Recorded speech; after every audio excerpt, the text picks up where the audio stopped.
from this to... Wait lang, ibitinin ko muna kayo, syempre. Sa totoo lang, mas makalat pa dyan yung itsura ng kwarto ko dati.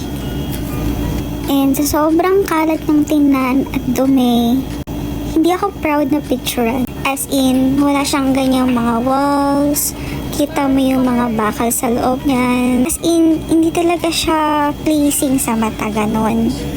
Kaya nung nag-move back na ako dito sa bahay ng parents ko last year, nag-decide na ako na ayusin na siya. And isa to sa mga desisyon na never kong pinagsisihan. As in, super worth it. Ganon.